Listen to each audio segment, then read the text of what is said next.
Bam! What's happening, everybody? Catch me with the readers on every time. I try not to have them. They make me feel old, and I don't feel old. But these things make me feel old. I don't know, but I need them. I mean, I can't even see the screen half the time. But anyway, Taz is in the house today. Now, if you're like me, which I'm going to admit, back in the day, I didn't hear of him. I missed the boat. I did not know about him. But Eonian Records reached out to me and we started chatting and they said, "Hey, check out this band, check out that." And they turned me on to Taz and I'm like, holy crap. So, me and uh, the guy, Steven, were, just chatting back and forth and he's sending me songs and I'm like, oh my God, telling me release dates and everything. And I'm just like, how did I not hear of these guys? But it's a funny story. It's a story that, other bands have experienced. But I got to tell you, these guys are hot. I mean, I got both CDs that are coming out, and they are just smoking. It took me, I told the guys, there's like 36 songs between the two albums, something like that. It's unheard of amount of songs on there. And I had to pick three to play tonight. And it was like, I had such a rough time. But that's a good thing when there's so many good songs on a CD that you cannot pick three. And I mean, releasing two at once, that's unheard of. But both don't lack anything. We're going to get into all this. I mean, bring the guys on, but we're going to get into all this. And by the time we're done, you're going to check this band out. You're going to hear three songs. You're going to hear one in the middle of the broadcast, and you're going to hear one at the end. And once you hear these three songs, if you're not sold on that song there, just wait. There's two more, and these guys. Oh, just let's get to talking to them, man. I'm gonna bring on Ethan and Kent. I mean, these guys. What's happening, gentlemen? How we doing? Okay. You doing, Mike? What's happening? Thank you so much for being here and doing this tonight. Thanks I for having us. appreciate it. Yeah, Oh, thank you for having us, man. Privilege. absolutely. Right when I heard, well, like I said, me and Steven were going back and forth and this and that. And right when he was sending me songs, he's like, don't share, don't nothing. I get that all the time. But I was like, oh my God, I gotta have these guys on. And I kept bugging him. I'm like, hey, are they ready to do an interview yet? And he's like, I'll let you know. And I text him again. Maybe he forgot about me. And he's like, dude, I'm gonna let you know. And then, one day he's like, all right, what date do you want? Well, I think I sent him a date. I said, hey, I got this date reserved. Just let me know if it's cool. He goes, fine, it's cool. So we're good. We're here. I just had to get you on. I got to get you out there. I got to get people to know what's coming out from you guys. Thank you. Oh, absolutely. Anyway, let's go back. Let's start it back. Go back to the beginning, because like me, not a lot of people know. And well, maybe I'm the only one that missed the boat. Who knows? Maybe everybody out there is going, yeah, we know about them. Where have you been? But let's go back to the formation and how you guys started out there in Hollywood, California. Who wants to take the reins? I take it, Yeah. dude. Yeah, sure. If you want to go way back, man, be honest with you, Ethan and I have known each other since third grade. Damn. Yeah. I mean, we were friends in elementary school, junior high. Then I moved away. But yeah, I've known this dude for a long time, man. He's good people and one hell of a songwriter, that's for sure. So, I'll agree to that. yeah, right. Yeah, I'll agree to that. kick And a great riffer. I mean, Yeah. goddamn. Yeah. Ripper. Dude. 100% love there, man, for sure. That is for sure. But anyway, we fell out of contact. I was going to community college. Had no idea that Ethan was down in SoCal where I was living. And a mutual friend said, hey, man, you're talking to me, talking to Ethan. Do you know Kent's down in SoCal? And the dude was telling me the same thing. Do you know Ethan's going to same school you are? Well, one thing leads to another. We're sitting on a park bench at in junior college, going, "What are we doing here? Right. This isn't what we want to do. You know what's going on? We gotta form a band because we were in like little garage bands when we were little kids and stuff like that, and always dreamed about being rock stars, right? And so we decided right then and there on campus to leave school, grow our hair, and friggin' start a band, man. And that's what we did. And we had a different name before TAZ. It was called Maniac Thrust. Nice. But we just started writing songs together. We both had construction jobs, and we'd work all day, and then at night we'd go into a warehouse and practice. And somewhere along the line, you might remember more than me when we brought Neil down from the Bay Area down to SoCal with us. I can't remember how long that was, but you might want to chime in there to fill that in. Yeah, I think he was our first bass player. So he was there from the beginning, like when Ken said Maniac Thrust. So he's probably on a few of the songs on the first CD, the Wake Up and Sweat, right? He's probably like on Love Violation, maybe. I think you're right. Yeah, so he was on a few early songs. But very cool. Yeah. Now with these, okay, I was going to jump ahead of myself. Now, fast forward a little bit, you guys start to get the band together, and you're doing the Sunset Strip. How's that going?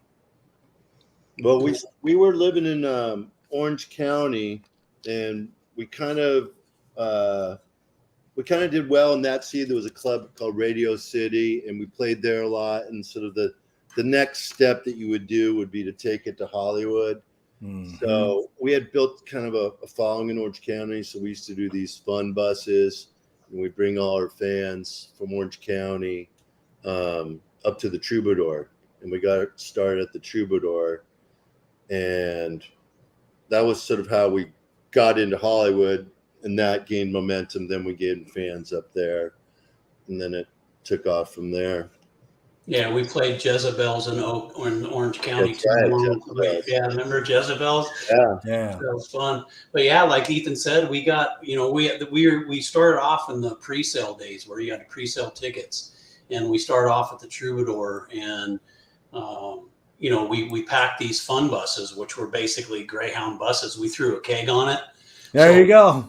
Yeah, for like $10, you got a ticket into the show, and you got beer all the way to and from the Troubadour, and we showed up with like 2 or 3, and all the people at the Troubadour were like, "What the heck? Who the heck are these guys bringing all these kids from Orange County?" Right. And we sold all of our tickets, so that wasn't an issue, and everything else just went to the bar and went to the Troubadour. And I think, Ethan, you can correct me if I'm wrong, brother, but I think we did like a couple of Thursday nights. We opened on a couple of Thursday nights, and we moved into like headlining on a Thursday. And I want to say like 3 or 4 shows we were headlining on Friday or Saturday nights. I mean, it didn't take us. Yeah, moved pretty. That's quick. Yeah, quick. That is very quick because usually and fan base helped. Yeah, right, and a lot of them did. They had their friends. Van Halen, they would do backyard parties, and then when they were going over to the Whiskey or the Troubadour, or the Rainbow, or wherever they were playing, all them people would go. Yeah. So you work in, you did it right. You worked in your fan base at home, brought your fan base with you. Then people see that and they go, "Why is all these people going in here? We're going to go in here." Well, what's this TAZ band? We got to go check them out. All these people, they don't know they just got off a bus. Yeah. Park it down the street, and okay, just go in. And that's the way to do it. Yeah. It's peer pressure. What's everybody know that we don't know? Exactly. Yeah. Right.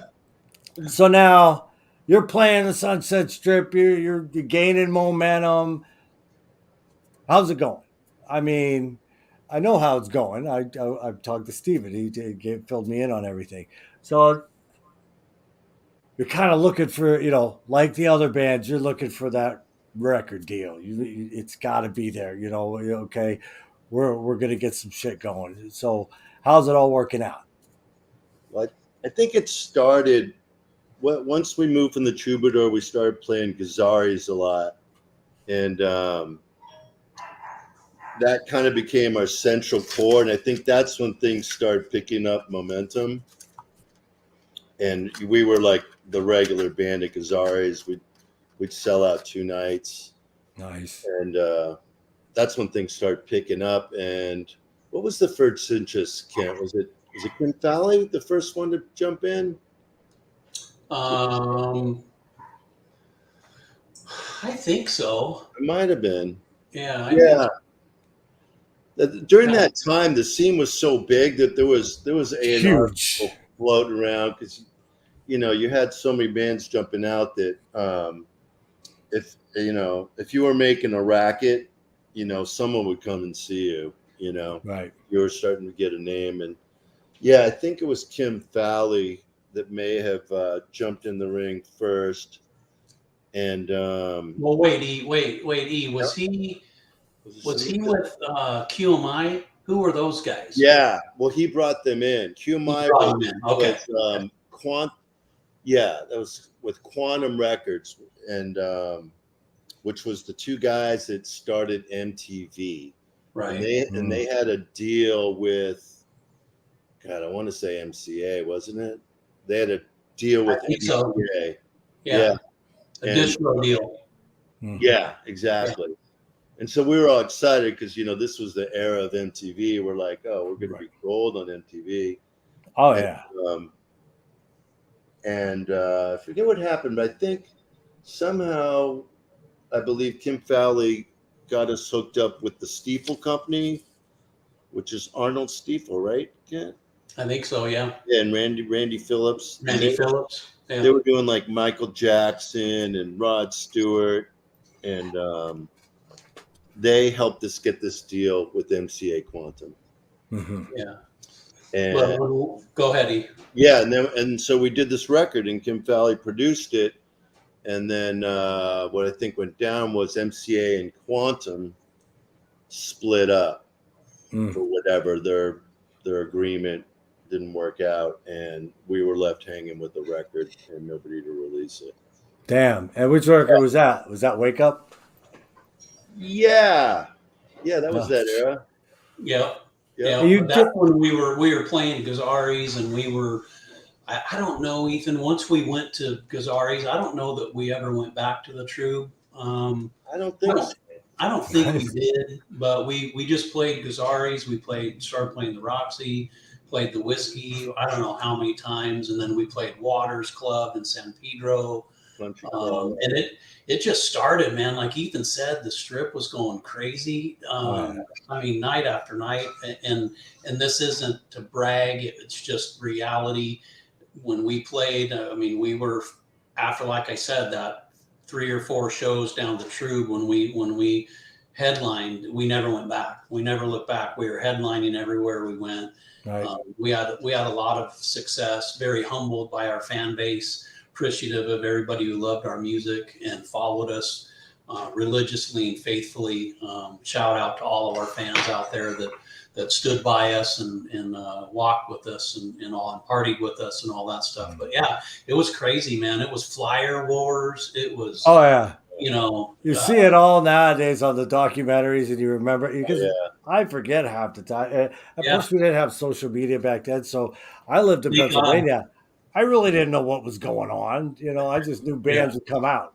And I'd read in the magazines, and you'd see pictures of just flyers everywhere. So it was like, now you get to see the documentaries where people are walking around, and you got this one here, that one there, real old footage of bands that didn't make it out, but should have. It's like, Yeah, it was quite a scene. Yeah. There's those absolutely a million bands all in like 5 mile square. It's like it was on 3 blocks, bam. Yeah, it was rad.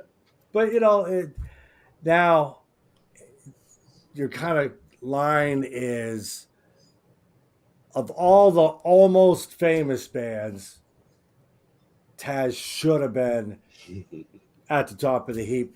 And I gotta say, and my opinion don't mean moot, but it does to some people, and they you know, I have the same musical taste as a lot of different people. I agree. I mean, listening to the two CDs that are coming out, unbelievable. Now I'm gonna go and lump you in somewhere, but when I was listening to it, certain songs have that bang tango kind of vibe to it, where it's a funk kinda, and then you got other songs that are like glammy-ish. Then you got other songs that are like straight up rock, and it's like you're not just lumping. Okay, we're glam or we're this. There's so many different facets to this band, and that's why I think there's such a you were selling out every night. That it's not just okay. Poison is Poison. That's what they did. They did the glam, and Metallica was thrash, and then they did their thing. You had just a total diverse thing you had going on, which was to me it's killer. I love it. I love not knowing what's coming next, Yeah. and like the CDs tell a story, and you're just it's not like you're all over the place. You're rock, but you got each song has a different character to it. Yeah. You No, know, I think you're spot on in your assessment, man. I really do, and credit that to again to Ethan's songwriting. Really, he came from a lot of different places. We all did. We all brought our own influences in there, but he was a master at tapping into that, tapping into all of our talent. But I do think, and I know we'll probably get there later, but perhaps that was one of the reasons why we didn't make it. I mean, there's other reasons, but maybe because we were so diverse, no one kind of knew what to do with us, because one minute we're just driving home, hard rock, in your face, AC/DC, Aerosmith, and then the next minute we're kind of that glammy, and then over here we're kind of doing this funk thing, and maybe my voice didn't match every genre that Ethan was trying to put me in.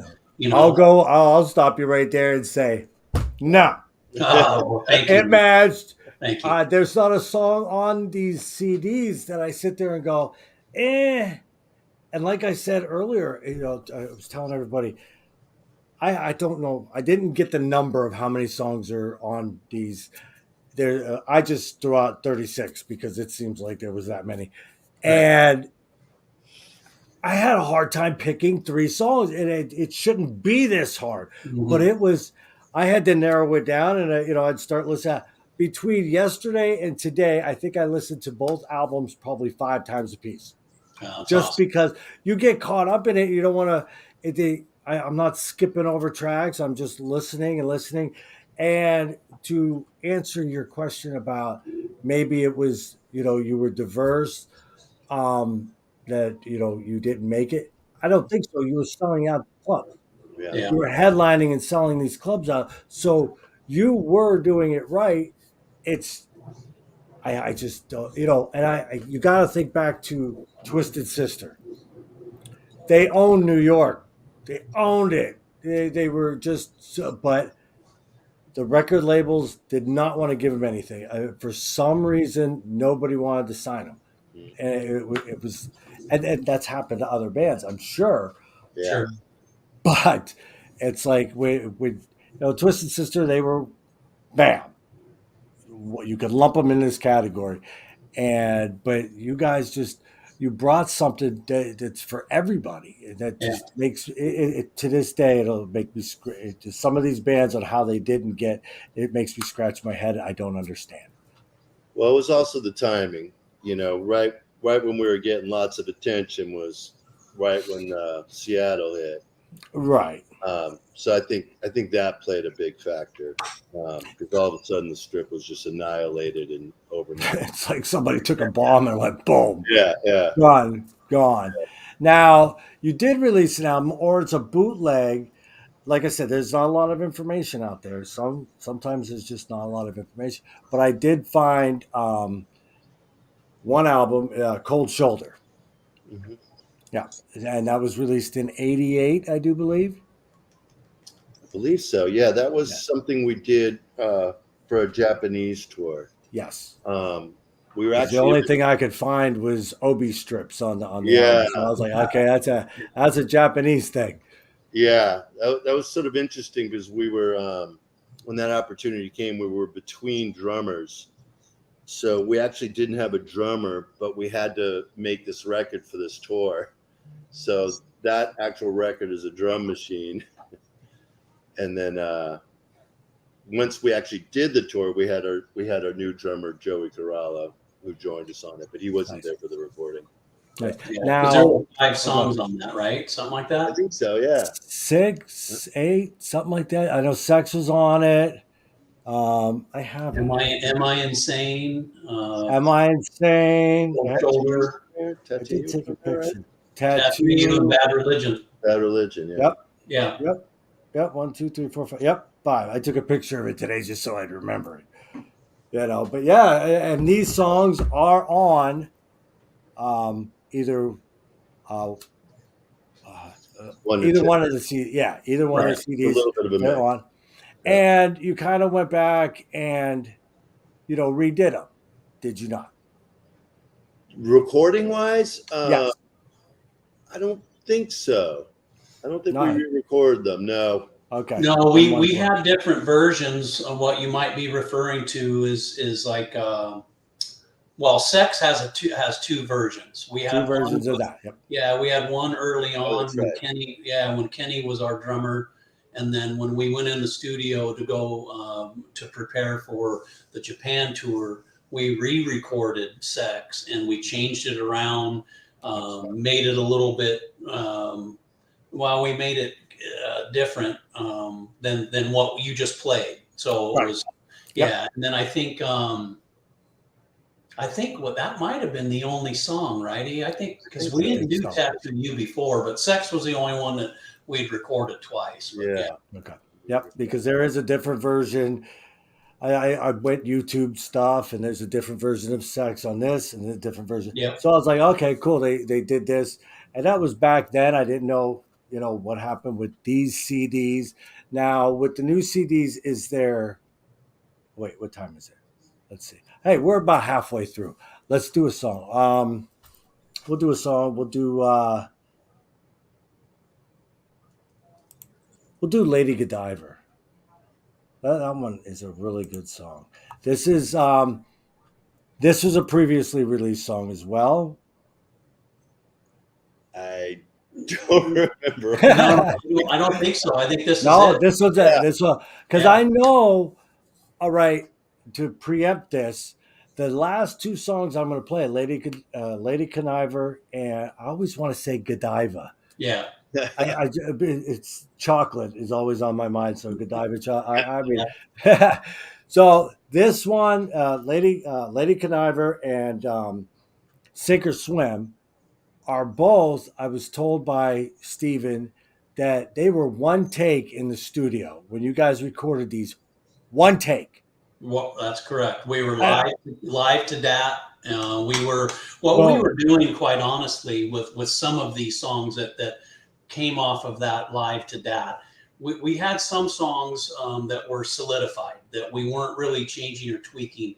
We were wanting to put these songs on track so that we could re-listen to them, maybe change some things up for final recording, maybe change some lyrics. That some were still a work in progress, even though we were playing them live. I don't think we were 100% satisfied with them. I know from vocally, like Sink or Swim, it has the same verse over and over. And I was wanting to like just play it and listen to it as I'm driving and think of other words for it. It wasn't, Ethan started off. And so anyway, I think we just wanted to put these, I think there was maybe 10 tracks that we were, again, they were solidified. We were playing them live, but I don't know 100% all of them were solidified in our heart parts. They're Yeah. still kind of works in progress. So we just jumped in the studio, one take, bam, let's do it. And that's what you're going to hear next. Right. And you were satisfied and went, okay, this is cool. It Yeah. worked. Yeah. And it's funny how that happens sometimes. You're like, okay, we're going to work on this. And then you're like, wait a minute. Yeah. That was it. We're done. Yeah. You know, and you know, when Steven sent him to me, he sent me Sink or Swim and Lady Conniver. I just call it Godiva. I don't give a shit. That's all right, brother. You know what I mean?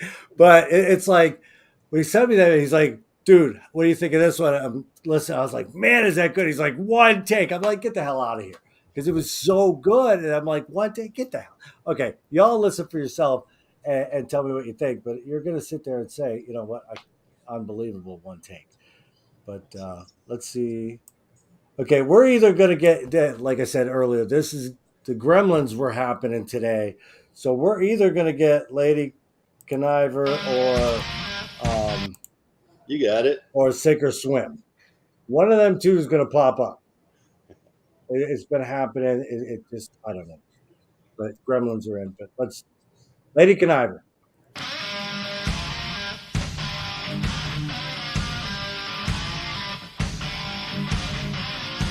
I put my cards on the table. I played out my part one too many times. I've never learned I'm a fool. No, I'll never learn. Yeah, how to keep from getting screwed by the Lady Conniver.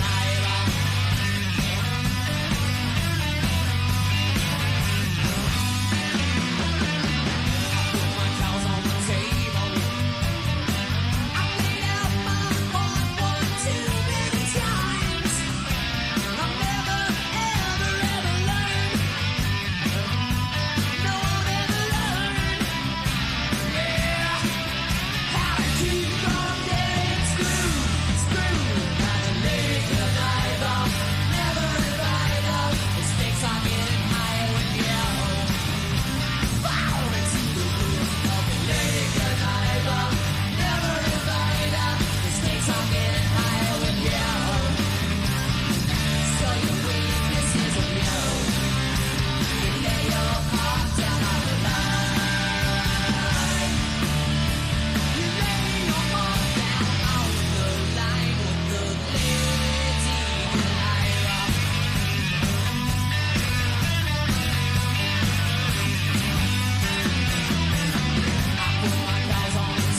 with the lady. Good night.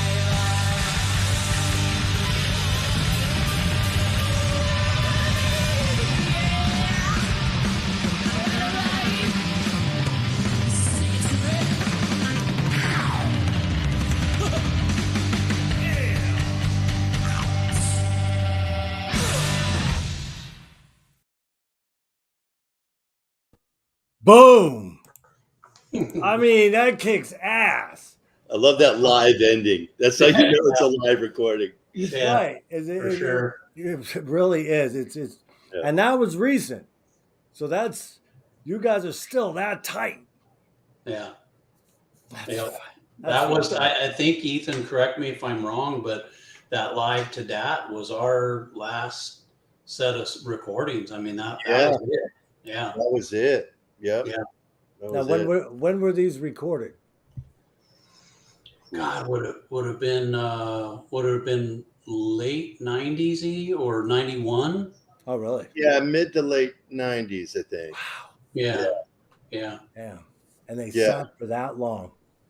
Mhm. Yeah, like Ken said, it wasn't really meant to be released. It was Yeah. more than a work tape, but Right. I think it was something that we were going to use to try to demo Yeah. to get the deal. So it wasn't totally perfected, but it was good enough, obviously, to get the idea out. Well, if that's not totally perfected, my ears are lying to me. Yeah. Well, sometimes those live takes are better, anyways. Sometimes you catch the energy. I love when bands, nowadays it's we send it to this one, he lays down his tracks, they all mix it. Yeah. This one's in that state, that one's in that state. Everybody's in different states, nobody's in the same room, and they're like, Yeah. and you don't get that feel, Yeah. in a studio with all you in there. You feed off each other. You Yeah. may lay down a lick that you didn't think of, and it just came to you right then and there. I love them when they're like that, and when I hear that that's a track that was laid down with everybody present, boom! And it's that good. I love it. Thank you, man. Yeah, thank you. Now, 30 years have passed, right? You guys are back. You're obviously having fun. Now, all the members of the band from back then back, or have you gotten other guys involved now? Well, we've lost our brilliant lead guitarist, Richard Berry, passed away a few years ago, 2 or 3 years ago. Yeah, he passed away. And then Chris Roy, our bassist, he's on the East Coast somewhere. And Joey, I believe, is in Florida, right? Yeah. So we're on different parts now. I'm in Arizona, and he's still in California. Yep. Wow. I don't live too far from where we used to play, honestly. Wow. You stayed right in that area. You're like, I'm staying here. Something 4 blocks to Sunset Boulevard. There you go. It's kind of crazy. I'll be there. Well, we'll have to hook up. I'll be there in January. Yeah. Hit me up. There's a show that's not announced yet. It's going to be announced pretty soon, right around NAMM time. And I got asked to host it by a buddy of mine. And so I'm going to go there and bebop around the strip a little bit. I've never been there, and I just cannot wait to go there. This was a perfect opportunity. I was going to think about it, and then I was like, no, I'm not even thinking about it. I texted him again. I was like, Yes. I'm in. I'm done. Good decision, man. Yeah. It is a very good. I have to blow off the Monsters of Rock cruise to do it, but I think I'm making the right decision. I'm like, I got to do this. I got to go there. Yeah. I may never come home. Yep. Who's on the Monsters of Rock this year? Oh God, everybody. I mean, it's so hard to pass up. Lizzie Borden, Ace Frehley, Joe Satriani. Let's go Black and Blue. I mean, there's a lot of different. It's so hard to say no to because I've been on a few of them now. But sometimes you just gotta do it. You gotta do new things and go new places. And this was one of them. And I was asked to host, so it wasn't like I'm just going for the show. do live broadcasts, interviews, and this and that. Talk to people in the crowd. So it's like a way of getting it out there a little more, and got to do it. That's super Yeah. cool. Remember, we opened up for Lizzie Borden, Ethan. Remember? That's right. We did. Perkins Palace in Pasadena. Yep, we Wow. sure That did. might have been one of our. Was that a first big show? I can't remember. It was. Yeah. It was. He's one of my favorites, dude. Yeah, Lizzie Borden. That's right. I forgot about Visual Live, and he kind of lost. A lot of people like Master of Disguise, and to me, I like Give him the Axe, Visualize. Some of my favorites. It's like, but he just released a new song yesterday, Wow. that. Really? and it's heavy. Oh my god, is it heavy? I'm like, okay. I started listening to it. I was like, okay, I'm not in the mood for this yet. He kind of keeps getting heavier, so it's like whatever. But he's still phenomenal. His voice is phenomenal. That's Great. cool. That's amazing. But so releasing these, some bands come out and they say, okay, we're going to release the CDs, and they don't expect it to catch on. They don't expect, like there was one band that sold out of the CDs, and people like me were clamoring, hey, when are you going to do a show? And they were like, well, we never even thought of that. Yeah. Have you guys planned that far ahead to, okay, let's see what happens, and then maybe do some shows afterwards? You We had- know, Go ahead. yeah, we haven't gotten that far, quite honestly. And shout out to Steven at Eonian, man. He approached Ethan and I probably 3.5 years ago, something like that, and just said, "Hey, what if?" And do you remember me? And I do remember. I want to put your music out, and can I? Anyway, Steven just was just unreal. I mean, I'm humbled. Here we are 30 some odd years later. And he just, he expressed to us that we were one of his favorite bands. He loved us. He knew what we were trying to do even way back then. And I said, man, I said, no disrespect. It was a long time ago. I love what we did. But it was a long time ago, right? And he said, I want to contact all your friends if I can and find your music, reproduce them, And we're like, dude, so humbled, humbled that Right. someone would pick up that torch on our behalf, because not that you ever move on from things that you do in your life, but that was a long time ago, right? I mean, I'm 58 years old, and so anyway, shout out to Steven. You're unreal, bro. Unreal dedication and focus, and kept Ethan and I kind of. He was our taskmaster there for a while. I need this information from you, but no, we haven't. We don't know what it's going to do. We don't know. Right. What You're waiting to see, Yeah. And I'm thinking it's going to do well. That's just me. Great. Yeah. And I don't blow smoke up people's ass. If I didn't like what I hear, and this, that, the other thing, I won't be banging the gong for it. I'll just, I probably, if Steven sent me a couple songs, I probably would do, okay, I'll get to I'll get to the interview sometime. I'm booked solid, and wait till he went away. Sure. And you got to be honest. And then sometimes I'll bring bands on that, I may not really believe in, but I know there's an audience for them. Yeah. They're good, but they're not in my wheelhouse yet. Right. And but you guys, I'm like, man, this sounds so good, and I know already people are going the 2 songs in, they're loving it. Y'all are loving it, right? I know you're loving it. Get in the comments, tell me I'm loving it. I am loving it, because there's one person in here that said she was going to stop by.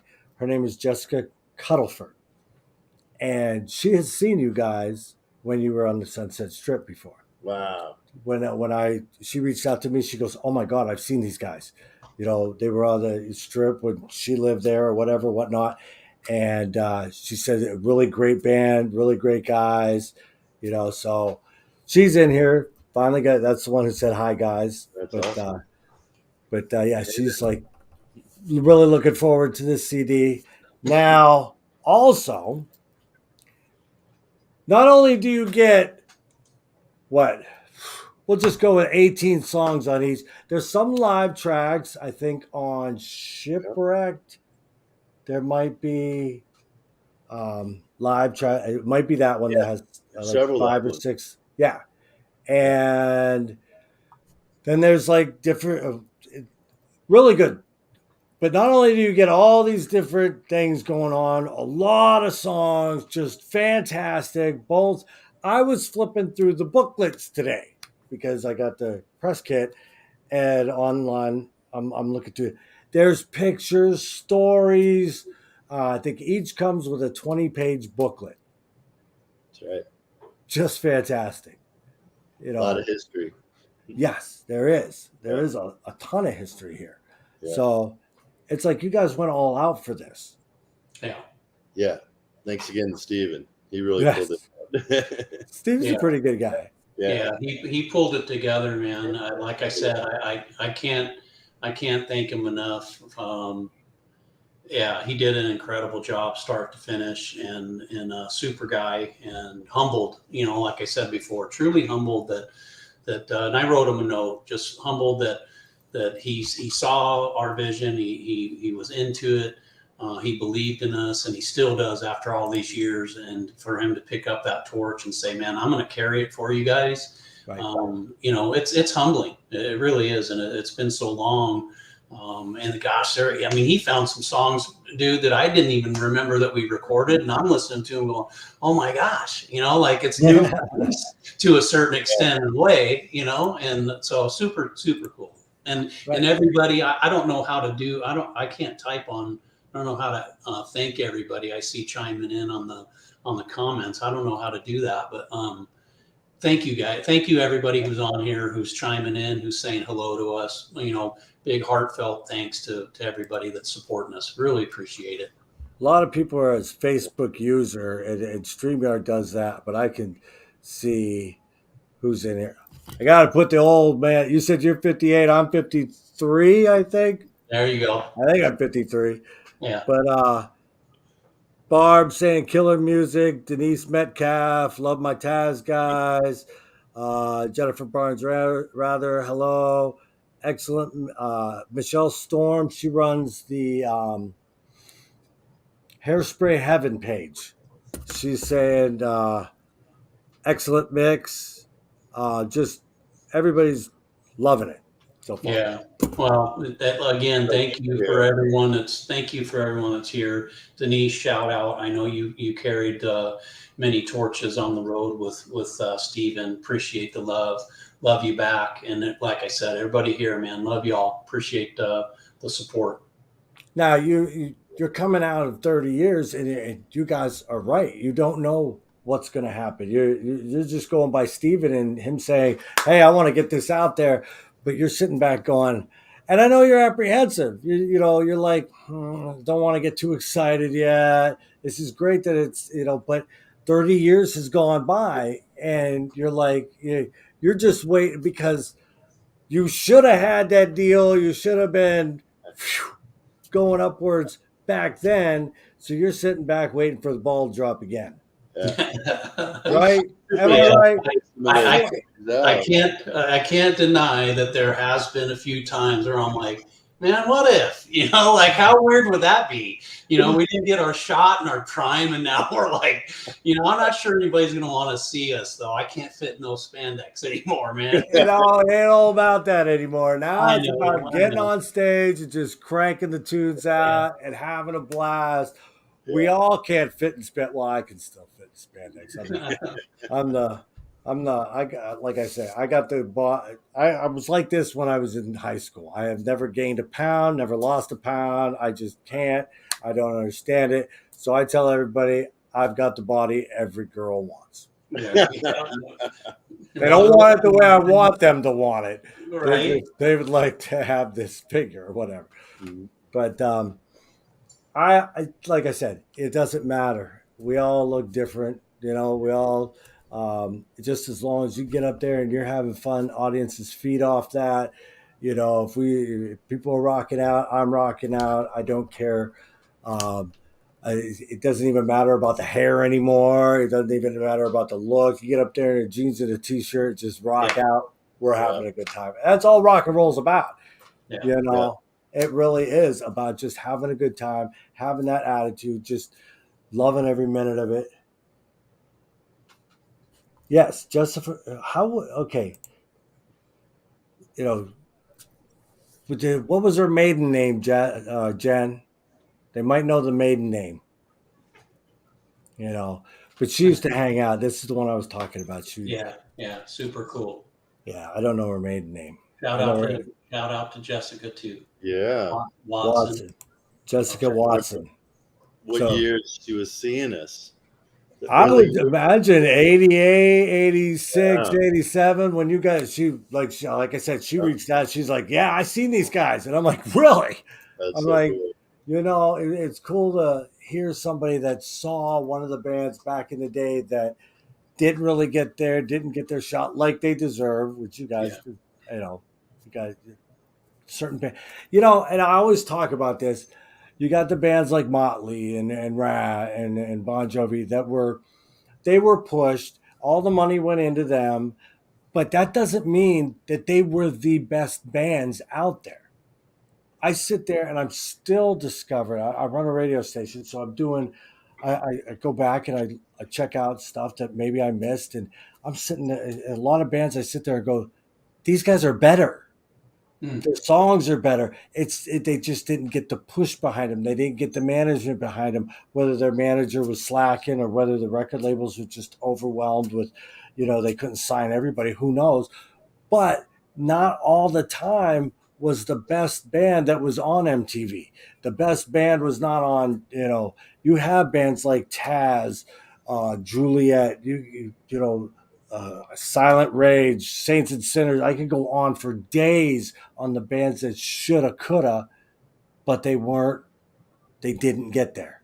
Yeah. Yeah. Well, You know, thank you, man. We appreciate that, those sentiments, and you know, Ethan can you know, chime in too that, you know, we didn't really, and I'm not making any excuses at all, but we everything that we got, we did it ourselves, you know. And I know a lot of bands can say that, but we didn't really have, besides when we first started off, when we met with Randy Phillips, and he was managing Rod Stewart, you know, back in the QMI days, our first pseudo record deal when we were doing Wake Up and Sweat, you know, that was it, and we didn't really have any like anybody that was in the scene, you know, really pushing us, promoting us, and right. you know, it was basically live shows. And I think at one time we held the record for most sold out shows at the Roxy, you know, and crazy, but yeah, you know. Yeah. And you have to. It seems like back then you had to have the connections, and you even have, you know, people that were managing bands that, you know, got fired. They were doing everything and they were doing nothing wrong, but just because this guy over here could do a little more, okay, you're out, this one's in, and using it that way. And it's like, Yeah. you know, you had to have that, and it's like somebody, you know, it wasn't always about the music. Yeah. You know, a lot of times it was about the look or who you knew. It wasn't always about the best music. It's as far as I'm concerned, because like I said, I still find music out there that I'm like, why didn't this go anywhere? Why didn't nobody know about this one? Sure. You know, Yeah. that's what There my was a radio. lot of bands at the time. So, you There's know, a lot. I mean, and a you lot know, of the scene was, yeah. it was loaded. You Yeah. know, And but that's like us for, you know, the kind of mode that we were in is just like the bigger crowds you could get, the more you could sell out. We thought eventually that would end up making the connections. right. Like we didn't have any other model to go by. We just thought, well, if we can pack these places, and Right. then eventually would lead something. But And that's supposed to be the way it goes. yeah, but you know, it really was. You know, it really was when grunge hit that really Yeah. put an end to it. Right. I kind of feel like if there was been another year of a buffer, maybe I would have had another shot because Right. people were, and we were getting interest, but then, like I said, grunge just killed it right away. Right. Right. And then, you know, grunge came around when people were looking for something different Yeah, because there was so much. But then they discovered grunge and they went, wait a minute, we don't want nothing to do with this. This is too depressing. And then that only lasted a couple of years anyway. So, I mean, grunge came in like a lion and went out like a lion. It was done. You Yeah. know, it's Yeah. like, I never got into that. I just couldn't, you know, friends of mine like Soundgarden and this and Pearl Jam. I just could not get into it. The vocals, I just absolutely hated it. Send hate mail to therockaltar.com, but I just could not stand it. I mean, it just did nothing. We come from the party and let's have a good time and this, you know, the high end vocals and just having a blast to the depression. I Yeah. was like, this cannot be happening, you know. I'm with you there, man. I never latched onto it because I'm a glass half, or I'm a glass full guy. You know, not half full. I'm a glass full Right. guy, and it just seemed like that genre of music. It was like I hate my parents, I hate the world, I hate myself. You know, I don't even like dogs. exactly. You know, I'm like, wait a minute. You know, what's the matter? You know, so a lot of great musicians. I get it. Oh yes. But you know, yeah. And one of the bands that I did not like, I hated Nirvana. I just could not stand it. But, you know, and for a long time, you know, people would say Foo Fighters and Dave Grohl. I'm like, I hate them. I can't stand them. And then I actually listened. And I'm like, wait a minute. Okay, this isn't what I expected. Right. You know, okay, I got to turn. And then the guy does so much good. And, does. you know, and he's so multi-talented and this and that. absolutely. I think he's about the only one that come out of grunge that I could actually sit there and go, you know, wow, okay, I dig this guy and, you know, whatever.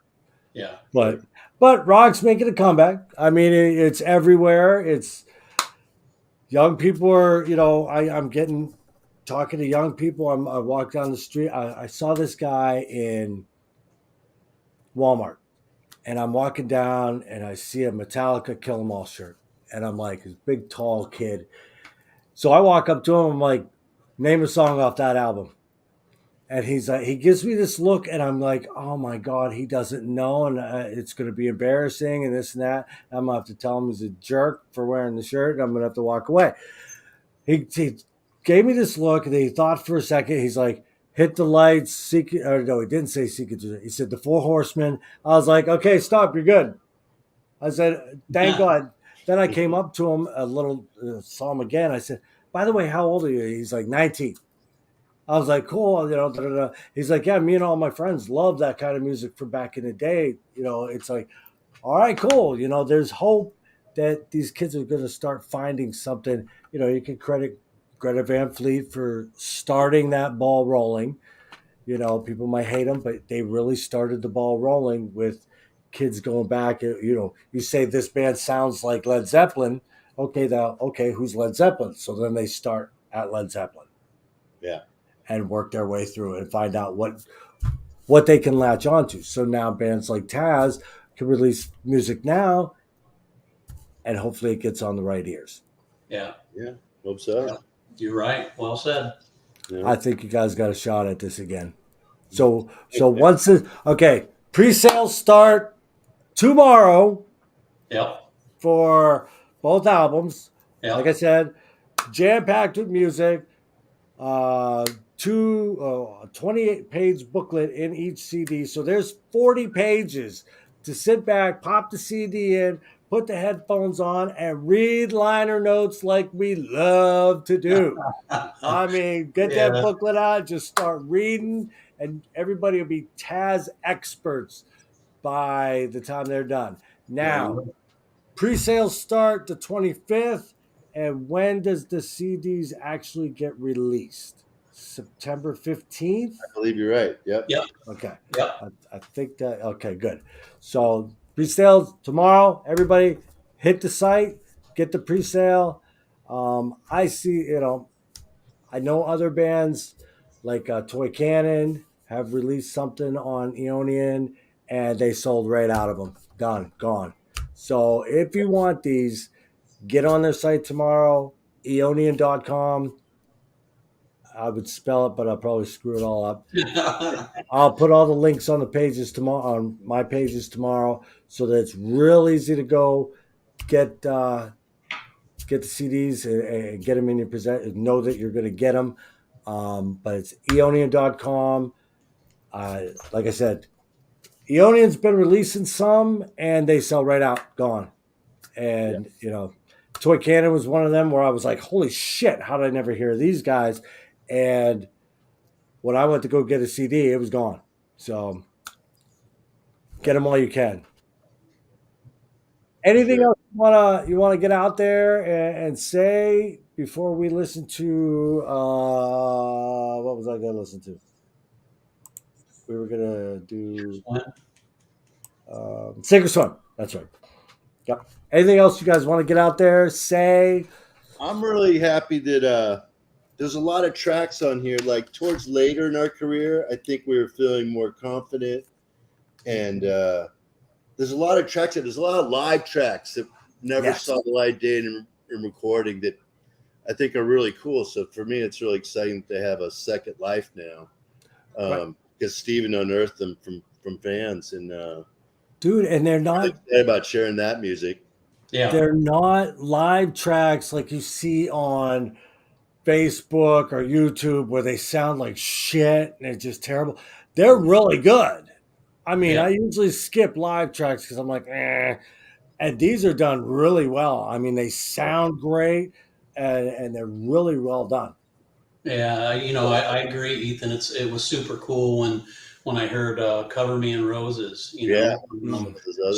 Super cool song. Love it, man. And I even got chills right now, honestly, because it's a super cool song. And then I think it's "Shoot Your Steam" as well. To hear that live, I want to say that might have been live at the Whiskey, and it was like, oh my gosh, man, like. I hadn't heard that song in 30 years, and to have it come back to life, and you just, I know you're just like me when it comes to listening to it. You just go right back to where we were. Oh my God!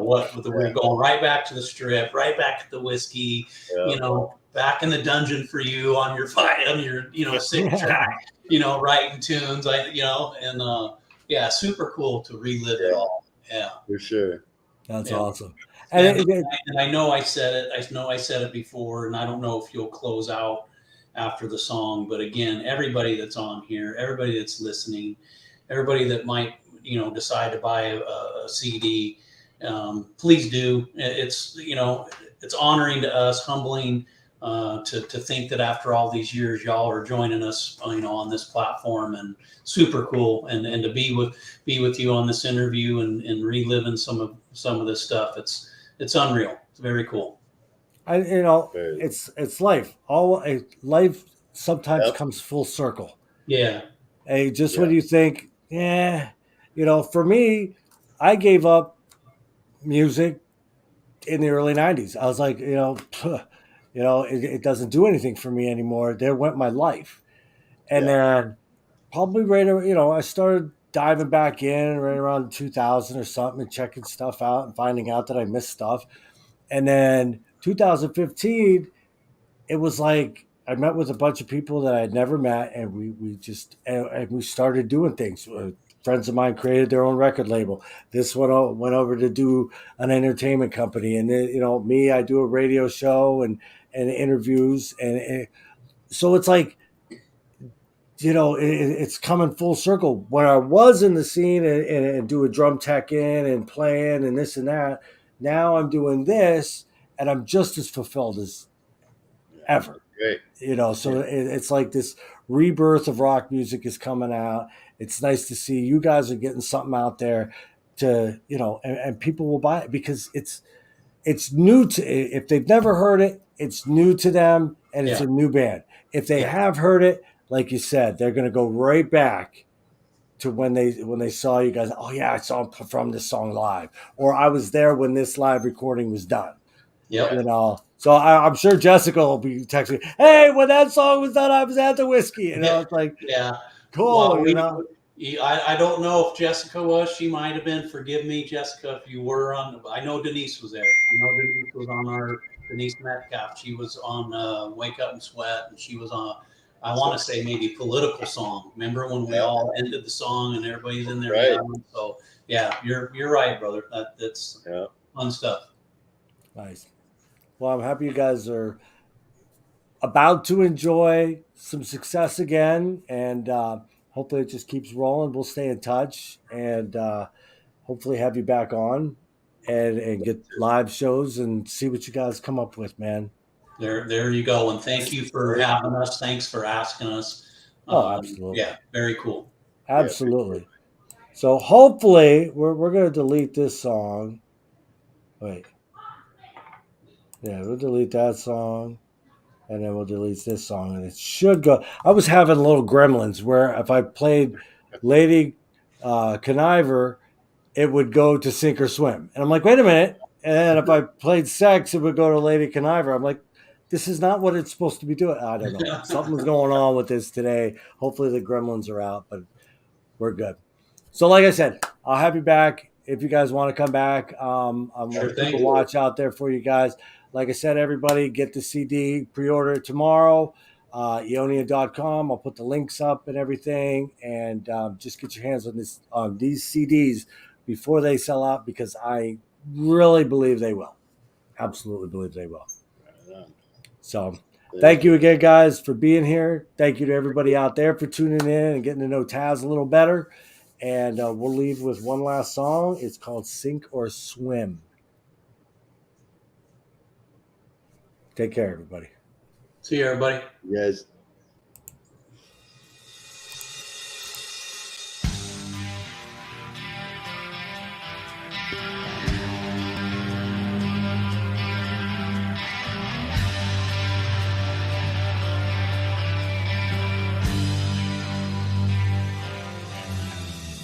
Hey, are you lonely people? You won't get much more than you put in. Yes, life can be cruel, unfulfilling, so sad when you can't keep your head above water. Baby, baby, jump in.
Sink or swim.